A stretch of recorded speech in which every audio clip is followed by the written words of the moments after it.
Halo sahabat Antara, kembali lagi dalam program Bicara di Antara Megapolitan bersama saya Heri Sutarman. Dan saat ini saya berada di kantor wilayah DJP Jabar 2 di Kota Bekasi. Dan saat lagi saya akan bincang-bincang dengan penyuluh pajak DJP Jabar 2 Bekasi. Yuk ikutin saya. Assalamualaikum Mas Angga. Waalaikumsalam warahmatullahi. Gimana Pak kabarnya? Alhamdulillah, gimana Pak kabarnya? Sehat-sehat juga. Oke. Oh ya Pak, selamat datang di Baik. Kanwil DJP Jawa Barat 2. Baik, izin ngobrol-ngobrol sebentar Pak. Silakan mari. Ya. Ya, baik sahabat Antara, saya sudah berada di kantor Direktorat Jenderal Pajak DJP Jabar 2 di Kota Bekasi, dan saya sudah bersama orang DJP ini ya, maksudnya sudah bersama Kang atau Pak nih enaknya nih? Ya, panggil Mas aja. Oh ya Mas ya. Mas Angga Indra Nugraha ya. Beliau adalah penyuluh pajak di apa ini? Maksudnya di pajak Kanwil DJP Jawa Barat 2, ya. kantor wilayah. Ya. Kanwil DJP Jabar 2 ya. Iya, betul. Bekasi. Ini sedikit nih ya cerita-cerita tentang yang berkaitan dengan DJP ya. Boleh, ya Pak. Mas ya. Baik sahabat Antara, bahwa sejak tahun 2025 lalu ya Kementerian Keuangan melalui Direktorat Jenderal Pajak atau DJP meluncurkan sistem itu Kortek ya, di mana sebagian orang juga yang belum tahu, belum memahami atau belum mengerti terkait pelaporan SPT tahunan orang pribadi. Baik, Mas Angga nih, boleh dong cerita nih terkait sistem Kortek ya, dan apa aja efek ada di sistem ini. Oke. Terima kasih Kang Heri nih. Yap. Kita panggilnya Kang Heri. Baik, jadi betul kita mempunyai aplikasi baru yang memang sudah launching di awal tahun 1 Januari 2025 yang namanya Kortex. Nah, Kortex ini adalah pembaruan sistem inti administrasi perpajakan. Ya. Nah, ini tujuannya apa? Tujuannya adalah memudahkan proses bisnis dari wajib pajak itu sendiri maupun dari Fiskus. Karena apa? Sebagaimana yang kita ketahui, di era sebelumnya, kita kalau ngomong era sebelum Kortek, era legasi ya Pak ya? Ya. Nah, kalau untuk Kortek, nanti era Kortek. Nah, di era legasi, ini aplikasi perpajakan DJP itu banyak sekali jenisnya Pak. Dan masing-masing terpisah. Mempunyai web sendiri, mempunyai aplikasi sendiri. Jika misalkan mau registrasi atau mau membuat NPP baru, ada webnya. Jika mau melakukan pembayaran, juga ada web tersendiri. Jika mau melaporkan pelaporan SPT, ada jenis-jenisnya juga tersendiri. Ada SPT PPH dan SPT PPN. Nah, di Kortex ini, semua aplikasinya itu digabung ke dalam satu modul atau satu channel, yaitu adalah Kortex. Sehingga lebih mengefisienkan dan memudahkan bagi wajib pajak itu sendiri. Gitu ya. Nah, kemudian ada memang perubahan mendasar ketika diimplementasikan Kortex ini ya Pak ya. Pertama adalah berubahnya format NPWP yang awalnya 15 digit menjadi 16 digit. Nah, untuk orang pribadi dan badan memang dia sama-sama berubah menjadi 16 digit. Tapi kalau untuk badan, dia hanya lebih simpel ditambahkan 1 digit 0 di depan NPWP existingnya yang 15 digit. 15 digit, ya. oke. Nah, untuk orang pribadi ya Kang Heri ya, nanti di NPWP 15 digitnya itu akan dinegasikan atau diganti dengan NIK-nya, nomor identitas kependudukan di KTP. Di KTP, betul. Jadi NPWP orang pribadi yang dulu berbentuk kartu itu sudah tidak lagi digunakan, Pak. Tidak lagi. Karena sudah dipadankan dan menggunakan NIK KTP-nya dari masing-masing orang pribadi. Nah, memang permulaan ini sudah kita lakukan persiapan untuk memadankan NIK sebagai NPWP ini sejak awal tahun 2024. Jadi setiap wajib pajak, orang pribadi yang mempunyai NPWP untuk dihimbau untuk memadankan NPWP sebagai NIK-nya.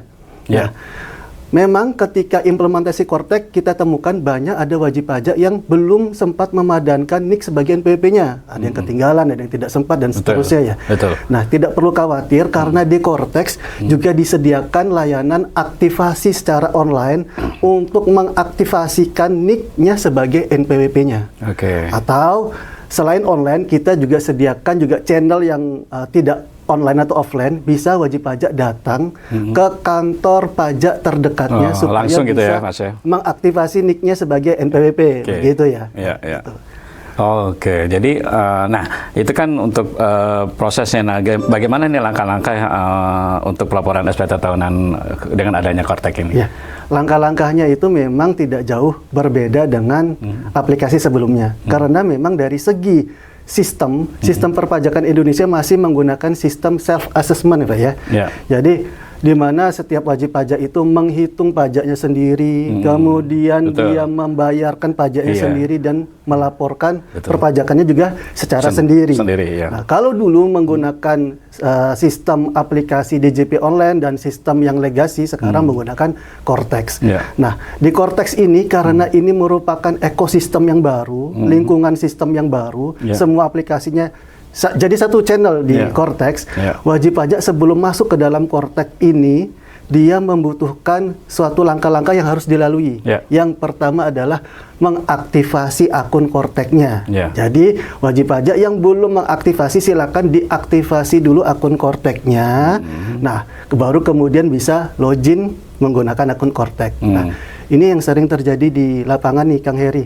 Banyak ketika wajib pajak melakukan aktivasi, ada kendala. Kendalanya ini merupakan kendala validasi dari sistem. Karena apa? Karena di Kortek ini, validasinya ini terdiri dari beberapa tahap. Pertama, memvalidasi NIK-nya untuk orang pribadi, kemudian email yang terdaftar sebelumnya, dan nomor HP yang terdaftar sebelumnya. HP juga, ya. Nah, biasanya wajib pajak ini lupa emailnya, entah email alamatnya atau passwordnya, atau emailnya ingat, sudah tidak dapat digunakan lagi, mungkin karena penuh, atau sudah tidak aktif lagi gitu nomornya ya. Nah, ini menimbulkan kendala ketika wajib pajak ingin mengaktifasi atau memunculkan link aktivasinya tersebut. Nah, wajib pajak harus terlebih dahulu untuk melakukan update atau perubahan data kontak email dan nomor HP-nya tersebut. Oh, bisa ya sebelumnya? Bisa, baik secara online maupun secara offline di KPP atau di kantor pajak yang terdekat. Nah, setelah ini selesai, wajib pajak sudah bisa login dengan password barunya. Ada lagi satu tahap yang harus wajib pajak lakukan. Yang pertama adalah membuat kode otorisasi DJP atau sertifikat elektronik. Nah, sertifikat elektronik atau kode otorisasi DJP yang kita singkat supaya lebih mudah ya, Kang Heri ya. KODJP. Nah, ini gunanya KODJP ini adalah sebagai tanda tangan elektronik. Barcode-nya seperti itu ya. Jadi sekarang kan udah tidak perlu tanda tangan manual, tapi ada barcode. Jadi wajib pajak nanti ketika dia mengirimkan laporan SPT ataupun dokumen perpajakan yang lain, ditandatangininya dengan KODJP. Nah, jadi pastikan setelah wajib pajak login langsung membuat KODJP di Kortex-nya. Begitu ya Pak Heri. Oh ya, jadi emang berbeda dengan yang sebelumnya. Artinya jika emang ada salah satu yang nggak sinkron, berarti dia harus ngulang lagi gitu ya? Iya, betul. Dia perubahan data. Perubahan data lagi. Nah, untuk pelayanan pajak nih ya, Mas Angga ya, itu apakah bisa dilakukan secara online? Itu karena kan kebanyakan orang-orang juga ada kesibukan, segala macam. Terbatas waktunya. Iya, betul. Ya, memang dengan implementasi Kortex ini, semua layanan yang offline, baik yang surat menyurat ataupun yang memang dulunya dilakukan manual, kita sudah sediakan channel online-nya semua. Ya, contohnya saja di Kortex, dari mulai proses bisnis registrasi atau pendaftaran NPWP baru, itu juga sudah bisa dilakukan di Kortex online. Kemudian dari pembayaran, pelaporan, permohonan NPWP-nya nonaktif sampai dengan penghapusan NPWP dan juga pencabutan PKP juga bisa dilakukan di Kortex. Jadi semua channel di Kortex ini kita hidupkan online ya untuk memang menjaga wajib pajaknya di sini supaya paperless gitu ya. Supaya digitalisasi dan skema online ini bisa dimanfaatkan dengan baik dari masyarakat tersebut.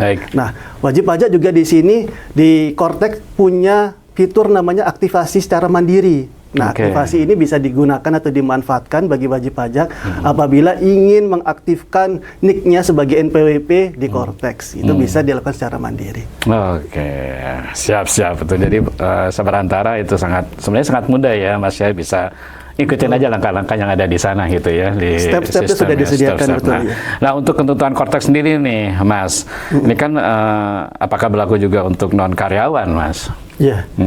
Betul. Kalau kita bicara orang pribadi, ada yang non karyawan, ada yang karyawan, terus formulirnya itu beda-beda gitu Pak ya. Nah, kalau di DJP online memang berbeda-beda formulirnya. Ada yang kita kenal formulirnya 1770 SS. Kemudian 1770S dan yang 1770 biasa.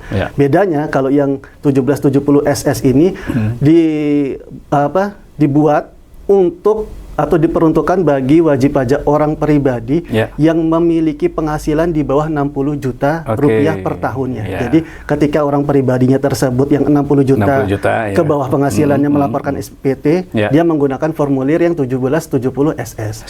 Nah, kemudian yang 1770S itu digunakan untuk pelaporan SPT bagi WPOP atau orang pribadi yang penghasilannya di atas 60 juta rupiah per tahun. Nah, kemudian yang terakhir yang 1770 biasa itu diperuntukkan bagi wajib pajak orang pribadi yang memang ada kegiatan usaha atau penghasilannya dari pekerjaan bebas atau yang bisa dikategorikan non karyawan begitu Pak ya. Ya, seperti mungkin pemilik perusahaan kalau di atas 60. Betul. Dan di SPT-nya Cortex ini Pak, karena sudah jadi satu, kalau dulu kan terpisah-pisah formulirnya, karena sudah jadi satu, jadi wajib pajak ketika dia login di Cortex cukup menekan atau memilih menu surat pemberitahuan atau SPT.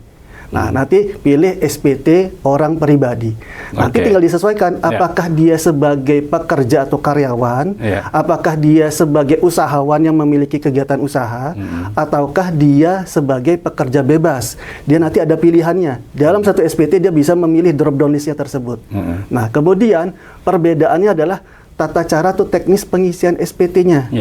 Kalau dulu di DJP online, kita menggunakan aplikasi namanya e-filing atau e-form. Betul, e-filing. Nah, kemudian wajib pajak itu terbuka semua lampirannya. Dari induk sampai lampiran itu terbuka semua. Nah, kalau untuk di Cortex, lampirannya itu belum muncul. Karena apa? Karena wajib pajak nanti mengisi halaman induknya terlebih dahulu yang berupa list pertanyaan. Silakan nanti dijawab ya atau tidak.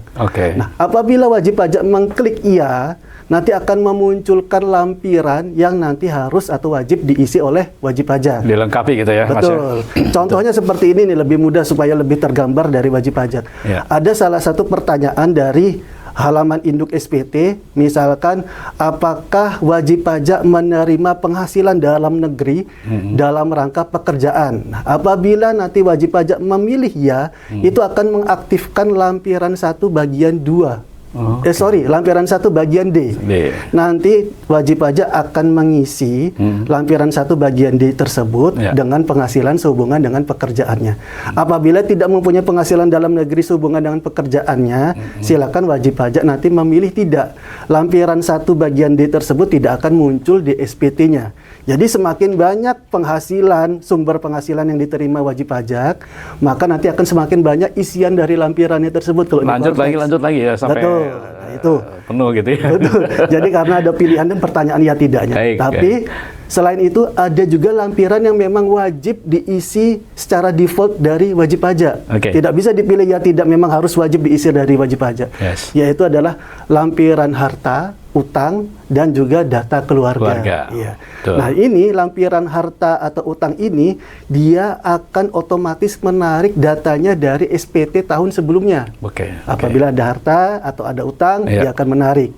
Nah, lampiran ini nanti wajib diisi dan dilengkapi oleh wajib pajak. Karena apa? Biasanya harta itu kan bergerak ya Pak ya. Dari tahun 2024 mungkin berubah di tahun 2025. Kalau bertambah silakan klik tambah. Kalau memang hartanya sudah berkurang silakan dihapus atau disesuaikan. Nah, harta yang tertarik datanya atau termigrasi dari DJP online ke Cortex ini itu formatnya sedikit berbeda. Karena di Cortex ini data atau rinciannya dia lebih detail. Jadi wajib pajak nanti silakan menyesuaikan datanya, didetilkan lagi datanya, baru nanti bisa melaporkan submit SPT-nya. Yang kemudian yang kedua adalah yang data keluarga tadi. Nah, data keluarga ini pastikan semua anggota keluarga sudah masuk dan sudah valid di data keluarga bagian SPT-nya. Nah, memang ini menarik dari bagian menu profil di Cortex, di bagian profil, di bagian data keluarga. Jadi dipastikan dulu sebelum mencantumkan di SPT-nya atau membuat SPT-nya adalah di bagian profil data keluarga, diupdate dulu kalau memang sudah tidak update. Misalkan anaknya bertambah gitu kan, atau ada anggota keluarganya yang innalillahi meninggal seperti silakan dihapus. Nanti setelah data keluarganya update, barulah nanti akan terprofil otomatis di SPT Cortex. Begitu Pak. Jadi ada memang lampiran yang harus dipilih dan ada lampiran yang wajib diisi dari wajib pajak dalam penyampaian SPT-nya tersebut. Jika ini tidak dilakukan, maka SPT-nya konsekuensinya nanti tidak bisa ditekan submit gitu Pak, atau tidak bisa dikirim. Terkendalanya di situ ya, terakhirnya submit itu kan, tujuannya itu. Nah, tadi kan ya sahabat Antara sudah disampaikan sama Mas Angga itu beberapa langkah dan apa sih apa-apa yang perlu diisi, dilampirin kalau emang hal apa yang harus dilampirin gitu ya. Nah, ini gimana nih terkait tarifnya nih? Tarif ini paling menarik, paling sering ditanyain tarif wajib pajak ya untuk pemotongan karyawan atau non karyawan gitu ya. Baik Kang Heri dan Sobat Antara, terkait tarif, kita sebelum berbicara tarif kita memang harus melihat sumber penghasilannya dulu. Kalau di sistem perpajakan sumber penghasilannya ini digolongkan 3 besar. Yang pertama adalah sumber penghasilan dari pekerjaan. Nah, pekerjaan ini misalkan orang pribadinya tersebut bekerja sebagai pegawai atau karyawan. Nah, kedua adalah dari kegiatan usaha. Nah, ini biasanya dari usahawan. Yang ketiga adalah dari pekerjaan bebas. Nih biasanya profesional nih. Ada dokter, ada konsultan, ada YouTuber lawyer. mungkin? Ya, YouTuber itu profesional. Jurnalis seperti begitu. Gitu ya. Jadi ada pekerjaan bebas, usahawan, dan dari pekerjaan atau dari pegawai atau karyawan. Tarifnya, nah ini kita bicara dari pekerjaan dulu nih. Jadi orang pribadi yang memang berstatus sebagai pegawai atau karyawan, tarifnya ini diatur di pasal 17 Undang-Undang PPH atau yang kita kenal sebagai tarif progresif. Ada lapisan-lapisan tarif yang memang diperuntukkan sesuai dengan besaran penghasilan brutonya. Nah, apabila penghasilannya ini dari 0 sampai dengan 60 juta per tahun, maka dia kena tarif yang paling rendah yaitu 5%. Nah, yang kedua ada lapisan yang kedua yaitu adalah dari penghasilan 60 juta sampai dengan 250 juta itu kena 15%. Nah, kemudian yang ketiga adalah dari penghasilan 250 juta menjadi sampai dengan 500 juta dia kena 25%. Yang selanjutnya adalah dari penghasilan 500 juta sampai dengan 5 miliar, dia kena tarif 30%. Nah, seterusnya dari 5 miliar ke atas dia kena tarif yang paling tinggi, lapisan tarif 35%. Itu untuk yang karyawan. Nah, apabila orang pribadinya tersebut memiliki sumber penghasilan dari usahawan, nah ini usahawan ada fasilitasnya ini, Sobat Antara dan Kang Heri ya. Karena untuk usahawan yang memiliki peredaran usaha brutonya dalam setahun tidak lebih dari 4,8 miliar, pemerintah menyediakan insentif berupa PPh final peredaran bruto tertentu atau yang dikenal dengan PPh final UMKM.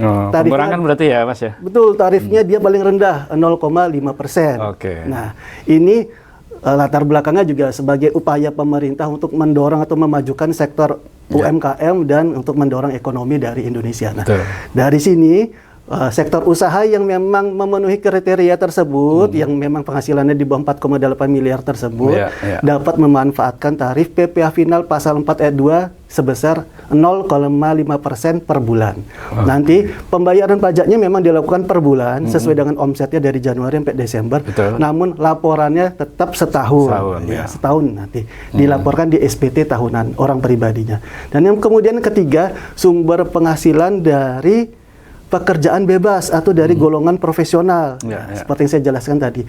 Nah, ini disediakan juga fasilitas oleh pemerintah. Fasilitasnya namanya NPPN atau norma penghitungan penghasilan itu, yang mana wajib pajaknya ini dapat mengajukan NPPN di Kortex supaya dia dapat memperoleh tarif fasilitas sesuai dengan pasal 17. Yang mana tarif NPPN ini berbeda-beda tergantung dari profesinya. Ada dokter, ada dan seterusnya, dia berbeda-beda. Ya. Nah, syaratnya yang perlu diperhatikan adalah pengajuan NPPN ini dapat dilakukan melalui Kortex dan sebelum melaporkan SPT-nya, seperti itu. Oke, jadi berlakunya sampai kapan nih kalau untuk yang keringanan dari pemerintah itu? Berlakunya kalau untuk usahawan ada berbeda dengan NPPN, Pak ya. Kalau NPPN selama wajib pajaknya tersebut memberitahukan menggunakan tarif NPPN, selama itu bisa memanfaatkan NPPN. Tapi kalau untuk kegiatan usaha yang PPh final 0,5%, itu bisa dimanfaatkan ada sesuai dengan tahun-tahunnya. Kalau untuk badan, dia hanya memperoleh insentif sebesar 0,5% itu selama 3 tahun. Kalau untuk CV firma dia 4 tahun. Dan kalau orang pribadi dia 7 tahun sesuai dengan ketentuan PP 55 atau peraturan pemerintah nomor 55. Tapi ada opsi diperpanjang. Nah, memang peraturannya belum terbit, kita tunggu saja. Dari Menko sudah berbicara, dari Menkeu juga sudah berbicara. Jadi selama peraturannya belum terbit, orang pribadi bisa memanfaatkan selama 7 tahun.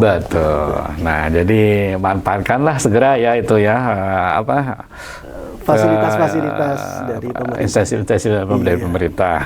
Nah, ini terkait sistem Kortex nih ya, Mas. Apakah bisa kalau yang udah berpasangan gitu ya, suami atau istri, apakah mungkin bisa, karena kan dua-duanya mungkin punya usaha.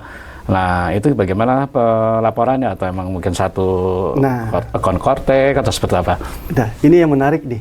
Karena di Kortex rame banget ini, Pak, lebih baik saya digabung atau dipisah nih pelaporan pajaknya dengan suami. Iya, betul. Ini bagi pasangan suami istri, ketentuan perpajakan di Indonesia tidak ada berubah dengan ketentuan sebelumnya. Memang aplikasinya berubah, tetapi ketentuannya tidak berubah. Di mana prinsip perpajakan di Indonesia ini, yaitu adalah bahwasanya keluarga itu merupakan satu identitas ekonomi yang memiliki satu identitas perpajakan. Jadi apabila wajib pajaknya ini menggabung ke kepala keluarga, jadi istri menggabungkan kewajiban perpajakannya ke kepala keluarga, ini seolah-olah menegaskan bahwa prinsip kesatuan ekonomi perpajakan. Jadi silakan bagi wajib pajak yang ingin menggabungkan NPWP istri ke suaminya itu diperkenankan. Ini bersifat opsional, Pak ya. Tetapi memang ada kemudahannya untuk yang menggabungkan. Yang pertama, memang yang wajib melaporkan dan membayarkan kewajiban perpajakan hanya si kepala keluarga, yaitu suami. Jadi ini lebih memudahkan wajib pajak dan lebih efektif dan efisien. Nah, kemudian bagi wajib pajak yang statusnya pasangan suami istri namun memilih untuk terpisah atau dipisah pelaporan pajaknya, dikenal sebagai yang pisah harta atau PH dan memilih terpisah atau MT. Wajib pajak juga bisa memilih terpisah. Misalkan si istrinya ingin melaporkan sendiri kewajiban perpajakannya dan suami juga sendiri. Tetapi ada konsekuensinya tentu saja. Karena konsekuensinya adalah perpajakannya nanti akan dihitung secara progresif dan proporsional. Tentu saja nanti akan menimbulkan potensi kurang bayar di masing-masing pihak, baik dari si istri maupun dari si suami. Untuk itu, kita sarankan bagi istri yang memang sumber penghasilannya dari satu pemberi kerja saja, untuk digabungkan ke kewajiban perpajakan suami. Karena apa? Ketika istri sudah menggabungkan kewajiban perpajakannya, penghasilan si istri ini nanti akan dikategorikan sebagai penghasilan final bagi si suami. Sehingga tidak akan berpengaruh terhadap penghitungan PPh terutangnya. Begitu. Nah, itu tujuannya itu mungkin ya, perhitungan ya. Tapi tentu saja yang ditekankan ini opsional, boleh dipilih. Betul. Tapi kita rekomendasiin ya tadi untuk digabungkan apabila istrinya tadi dari satu pemberi kerja. Catatan seperti itu ya, Mas ya. Nah, ini kan tadi kan disebutkan untuk pengisian Kortex itu kan ada namanya NPWP ya. Nah, NPWP itu kan suami istri kan mungkin berbeda dan terpisah ya. Nah, kalau memang salah satunya ada yang ingin menghapus, itu gimana caranya, Mas? Betul. Bisa jadi yang sering terjadi di lapangan kan sebelum menikah memang masing-masing sudah menjalankan kewajiban perpajakan sendiri nih. Betul. Istri bekerja sudah punya NPWP, kemudian suami bekerja punya NPWP, terus kemudian mereka menikah. Nah, ini apabila si istrinya ingin atau menghendaki digabungkan perpajakannya ke suami, ke kepala keluarga, silakan dipastikan dulu data dari si istri itu masuk ke dalam DUK atau data unit keluarga si suami di Kortek, di akun Korteknya si suami. Jika memang data istrinya tadi sudah valid, nah langkah selanjutnya adalah istri melalui akun Kortek istri mengajukan permohonan non-aktif NPWP-nya. Jadi di Kortek nanti sudah disediakan secara online, Pak, untuk dimasukkan permohonan non-aktif NPWP. Nah, kemudian selain di Kortek atau secara online juga diperkenankan untuk mengirim surat permohonan ke KPP. Jadi kita buka dua channel, yang online dan yang offline. Nanti surat permohonan tersebut baik dari Kortek ataupun dari surat menyurat yang ke KPP tadi diproses selama 5 hari kerja. Nah, dari 5 harinya tersebut nanti akan diterbitkan surat keputusan untuk menonaktifkan NPWP. Setelah terbit, NPWP-nya sudah sah non-aktif, sejak saat itulah kewajiban perpajakan istri beralih atau tergabung ke suami. Oke, berarti kalau yang ini yang mungkin pensiunan atau yang udah bekerja juga bisa ya untuk menghapuskan NPWP? Itu berbeda lagi menunya. Kalau misalkan ada pegawai yang sudah pensiun atau tidak memiliki penghasilan lagi, nah ini dia bukan menghapuskan NPWP. Karena kalau untuk menghapuskan NPWP ini hanya bisa dilakukan bagi wajib pajak yang sudah meninggal dunia atau meninggalkan Indonesia selama-lamanya. Misalkan pindah warga negara atau citizenship gitu ya. Nah, untuk wajib pajak orang pribadi yang memang sudah pensiun dan dia dipastikan tidak menerima penghasilan lagi atau menerima penghasilan tapi dia di bawah PTKP totalnya. Nah, ini bisa mengajukan permohonan nonaktif NPWP.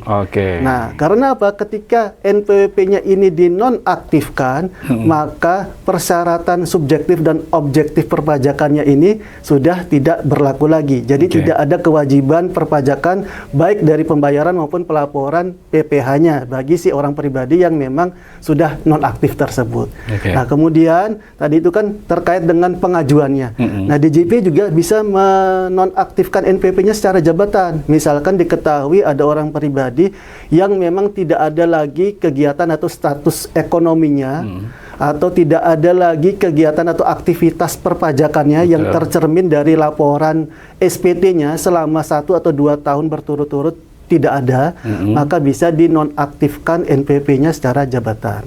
Nah, itu. Nah, kemudian misalkan di kedepannya atau di kemudian hari orang pribadinya tersebut memiliki usaha atau mendapatkan penghasilan lagi nih, ingin mengaktifkan kembali NPWP-nya. Nah, ini bisa. NPWP-nya yang lama silakan bisa diaktifkan kembali. Caranya gimana? Di dalam Kortek secara online bisa mengajukan permohonan aktif NPWP lagi atau melalui surat ke KPP, seperti itu ya. Jadi ketika NPWP-nya tadi, NIK-nya yang selaku NPWP-nya tadi sudah aktif, maka akan melekat lagi kewajiban perpajakannya. Dia diwajibkan untuk bayar dan lapor SPT PPh orang pribadi. Jadi bisa diaktifkan kembali yang sudah non-aktif ya. Artinya kecuali yang sudah meninggal itu penghapusan. Kalau masih belum meninggal, non-aktif berarti katakannya seperti itu. Kalau dia masih masih hidup, namun tidak ada penghasilan atau penghasilan di bawah PTKP, ya bisa mengaktifkan lagi seandainya ada penghasilan tambahan di kemudian hari. Baik. Wah, ini cukup detail nih Mas Angga nih. Terakhir nih Mas Angga nih, apa sih yang jadi harapan Mas Angga ya di bidang, khususnya di bidang penyuluhan pajak di kantor DJP Jabar 2 Bekasi ini? Baik. Kami dalam hal ini mempunyai harapan bahwa wajib pajak di sini dapat teredukasi sehingga dapat memanfaatkan fitur-fitur dan fasilitas-fasilitas yang sudah tadi dijelaskan, baik dari perpajakan yang sudah disediakan oleh pemerintah. Nah, kami juga menghimbau bagi wajib pajak untuk segera melakukan aktivasi Korteksnya. Nah, jika sudah dilakukan aktivasi Kortek dan sudah mendapatkan KU DJP, segera lakukan pelaporan SPT orang pribadinya sebelum jangka waktunya berakhir, yaitu tanggal 31 Maret 2026. Oke, ini tanpa toleransi nih waktunya nih. Jadi sepertinya gini Pak, kan sering kali warga negara Indonesia ini sistemnya SKS ya, sistem kebut semalam. Nah, ini takutnya dikhawatirkan kalau melaporkannya mepet-mepet, ada kendala sistem atau penumpukan, sehingga Cortex-nya jadi susah diakses. Maka dari itu kita sampaikan ke wajib pajak, apabila memang sudah siap bukti potongnya, hartanya juga sudah dirinci, silakan dilaporkan SPT-nya lebih awal. Saya seperti tagline DJP, lebih awal lebih nyaman. Dan kemudian apabila nanti misalkan wajib pajak membutuhkan bantuan, jangan segan-segan untuk menghubungi kami, baik dari kantor pajak maupun dari layanan online dari Cortex gitu ya. Kita juga sudah menyediakan sarana-sarana online, media sosial. Apabila wajib pajak di sini membutuhkan bantuan berupa bantuan tutorial atau panduan gitu ya, itu sudah disediakan dalam beberapa bentuk. Contohnya saja buku panduan atau leaflet atau salindia sudah kita sediakan di website kami, di website pajak.go.id. Kemudian kalau yang senang melihat atau menonton video tutorial, biasanya kan lebih senang suka atau menonton gitu ya, itu disediakan di channel YouTube official DJP, Direktorat Jenderal Pajak RI. Nanti bisa diakses, silakan di sana. Atau memang misalkan mau menghubungi langsung ke petugas pajak juga boleh. Atau di sini di Kanwil DJP Jawa Barat 2 juga sudah menyediakan layanan online dan juga media sosial kami. Di Instagram kita selalu membuat update-update informasi terkait dengan edukasi Cortex. Jadi silakan wajib pajak menghubungi petugasnya di KPP terdekat di mana saja, melalui media sosial apa saja. Karena sesuai tagline DJP kami adalah kita bantu sampai berhasil. Kita dampingi sampai berhasil. Mantap, aduh. Makasih nih Mas Angga nih, udah sangat informatif dan edukatif sekali untuk sahabat Antara ya. Nanti kita ngobrol kapan-kapan lagi nih Mas ya. Siap. Baik sahabat Antara, demikian perbincangan dengan Mas Angga dari kantor wilayah DJP Jawa Barat 2 Bekasi. Sampai jumpa di program kami selanjutnya. Jangan lupa like, comment, share, and subscribe di channel YouTube Antara Megapolitan. Saya Heri Staman, pamit. Assalamualaikum warahmatullahi wabarakatuh. Waalaikumsalam warahmatullahi wabarakatuh. Terima kasih nih. Terima kasih Pak.